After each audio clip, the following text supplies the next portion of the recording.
បាទបន្ទាប់ពីបងប្អូនបានឆាតជាមួយនឹង bot របស់យើងហើយចឹងមានការឆ្លើយតបបាទការឆ្លើយតបមានសំណួរមានការឆ្លើយតបបែបនេះ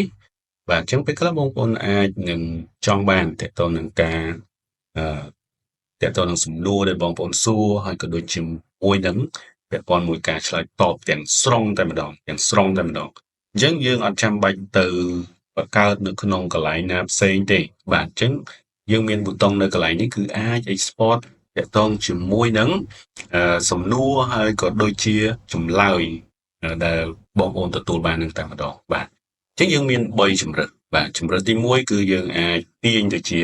file Word បាទអញ្ចឹងខ្ញុំគាត់នឹង click ប៊ូតុងមកនេះ download file Word នឹងឲ្យយើងតែម្ដងអញ្ចឹង list down ទាក់ទងនឹងសំណួរហើយនឹងចម្លើយនឹងតែម្ដងបាទខ្ញុំអាចបើកមើលបាទអញ្ចឹងនេះគឺជាការឆ្លើយតបការសួរហើយនឹងចម្លើយដែលទទួលបានពី bot ហ្នឹងគឺទាញមកទាំងអស់តែម្ដងជា file Word អាចយកមកប្រើការតាមការគួរបាទយើងក៏អាចទាញចេញជា PDF បានផងដែរបាទ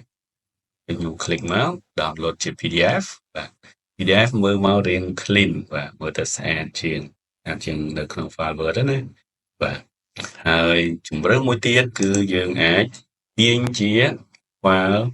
TXT ផងដែរបាទជា file document ដែរបាទជាអក្សរដែរប៉ុន្តែអត់មាន format មានអីទេគឺបែបនេះឯងអញ្ចឹងបងប្អូនចង់ទាញជា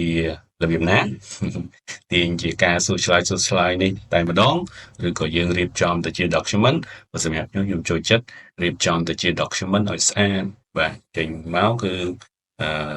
វាស្អាតតែម្ដងវាអត់មានសំណួរលោកឡំអីញញ៉ៃច្រើននេះចំណុចនេះគឺយើងសួរអីចេញអីនៅក្នុងប្រអប់នេះមកគឺចេញមកទាំងអស់បាទអូខេសូមអរគុណ